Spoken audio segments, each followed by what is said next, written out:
What's up, guys? Welcome back to Newswave. So with Nintendo Switch Online, of course, Nintendo adding different systems as they've gone through this generation.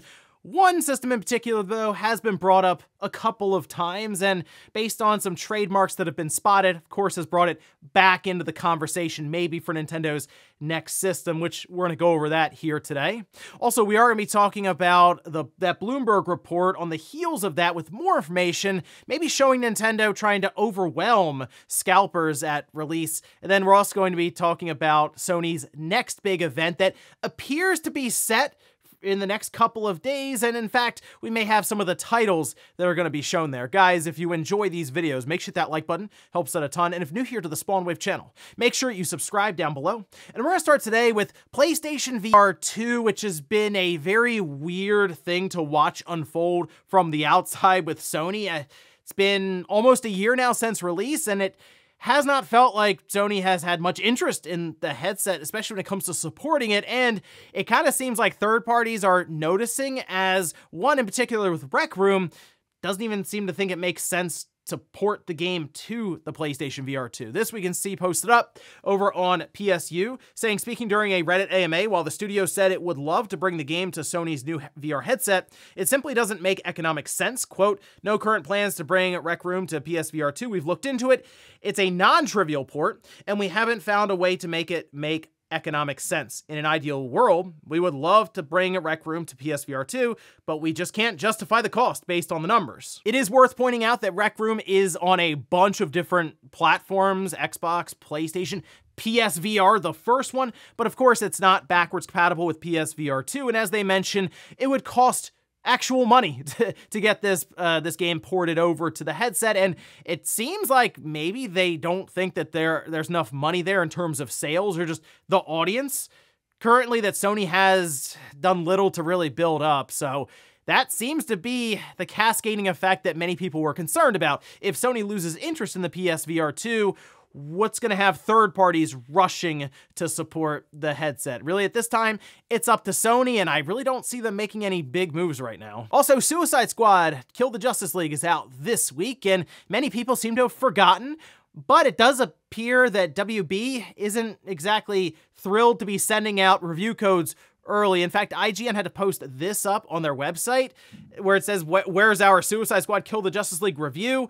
And it appears review codes are indeed not being sent out ahead of time. So this is going to be a situation, I think, where reviewers will buy into the Ultra Deluxe Edition, where you get 3 days, I believe, early access, and they'll review it in that window just ahead of its launch, I believe, on Friday this week.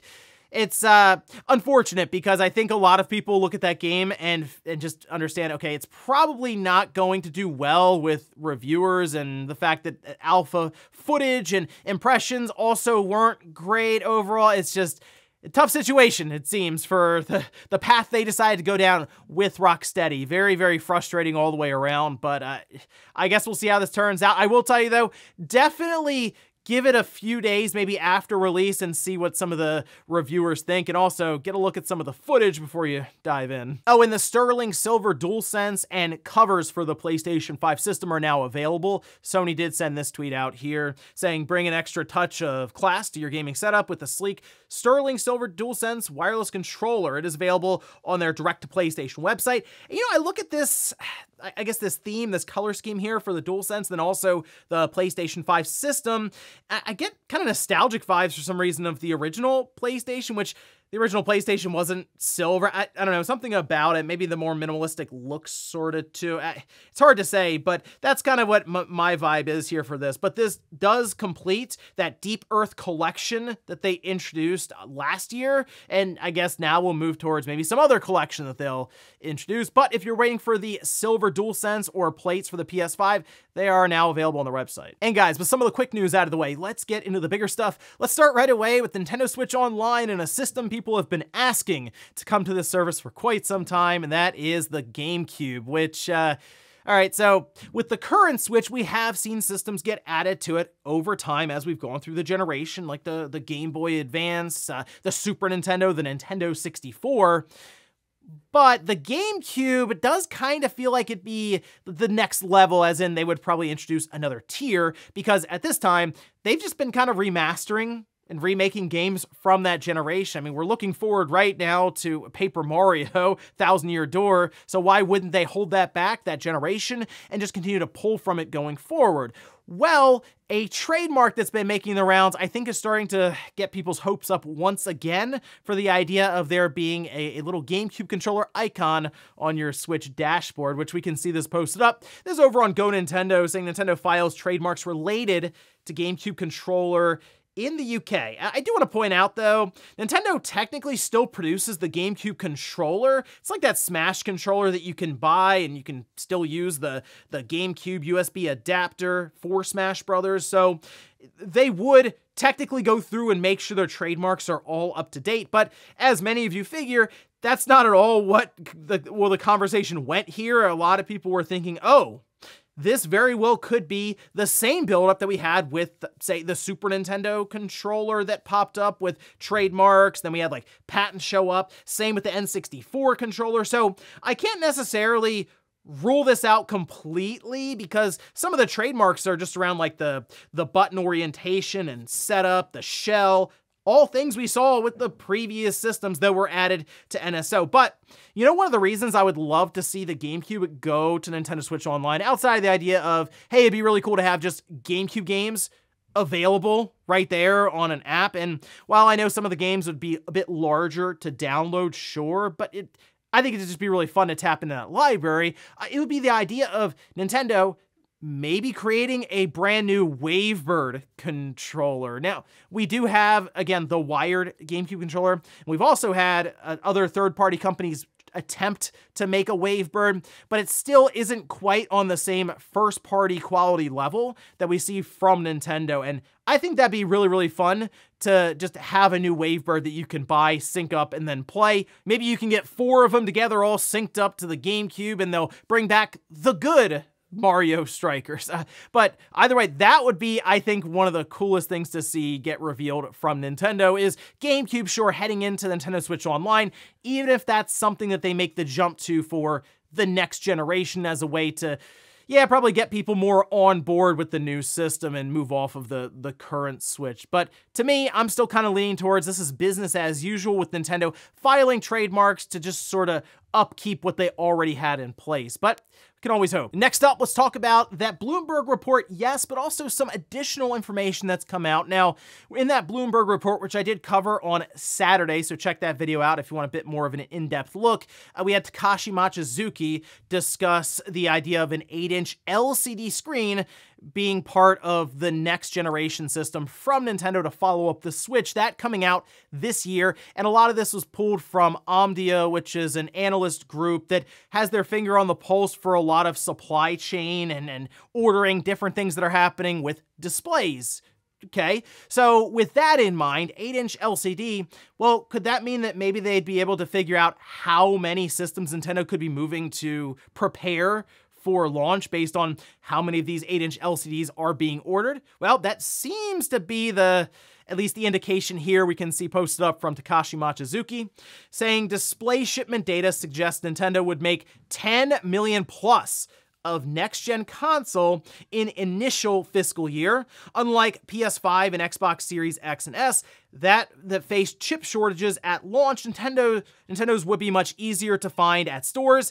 And about OLED version, Omdia says not for this year. Yeah, obviously, if we don't get the OLED version now, let's be real, Nintendo, 2 or 3 years into the generation, will show up with a revision, and here's the OLED screen. Now, the idea of there being 10 million plus next-gen consoles in the initial fiscal year, I mean, it does seem like a lot. Now, it would be a lot, I feel like, if they were launching this thing in March, because they would have 1 month in the fiscal year, and it's like, oh wow, they're going to ship 10 million in the first month. No, I don't think that'd be the case, but let's say they release this thing in October, November, 10 million systems. Okay, that's a good 5 or so months, maybe 6 months of sales then, leading up to the beginning of April 2025. That would actually be a fair amount of systems for them to ship out for that first initial half of their fiscal year. In the first fiscal year where they were selling the Switch, that was in March, they shipped like 2 2.74 million or so systems, and that would have been in a month's time. So you obviously go up to 10 million in a month. That would be a significant amount to just flood the market with. But even so, after that, they sold another, I think, 15 million systems in the following fiscal year. So 10 million for half of a fiscal year, especially the first year that it's on sale, I think would be enough to at least put off some of the scalping that we saw take place with the PlayStation 5 and the Xbox Series, where it was very obvious that the chip shortage was causing a serious constrained supply chain to where they weren't able to keep up at all. 10 million initially from Nintendo means that they can also continue on from there, and I don't think they're going to have a problem just flooding the market if they think they can do it. And that is something I thought about when I read this. I was like, it's gonna be really exciting when this new system gets announced. It's always fun when we get new hardware from any of these companies, but then reality sets in and you're like, am I gonna be able to get one of these things at launch in the first few months for that holiday? Or is it going to be, oh yeah, you have to go on eBay or something if you need to get it as a holiday gift, or so, and it's twice the price. It's fun having new hardware launch, but then it's also annoying because of all the resellers and stuff you tend to deal with. But here's hoping for a smooth launch, as I am anticipating it to come out in time for the holidays later this year. So hopefully there's enough there so we don't have to fight off the scalpers too much. Next up, let's talk about a Sony State of Play that appears set for this week. And in fact, it actually seems like it's going to be a pretty substantial State of Play, which is something that I'm sure many PlayStation fans were hoping for, considering while Sony is getting a lot of third-party support from outside of the typical PlayStation studios you'd expect to show up with games, people are looking for those typical first-party PlayStation studios to show up with games. I don't necessarily know if you're going to see that, though, with the State of Play, and in fact, we're starting to get some hints and teases, and just people just outright saying what it is. For example, you can see this posted up, this over on Twitter from Special Nick, who says on the 31st, roughly. So looking at either 31st or the 1st, I guess it's going to depend on, time zones or anything like that. But still, basically middle of the week, Ronins will rise, will die stranded, have a rebirth. Kojima will fulfill his dream. Sonic will live in the shadow of his generation, while the hills will remain silent until dawn, when you'll need to catch the metro. Just don't be a Judas about it. So obviously, Nick has just put a bunch of words down here in this tweet to signal a bunch of different games that would be coming up around January 31st. So we go through this: Rise of the Ronin, Death Stranding 2, Final Fantasy VII Rebirth. Those seem pretty obvious, right? We've already discussed Death Stranding 2, how that's going to have its name revealed, and we kind of went over that from D-Labs.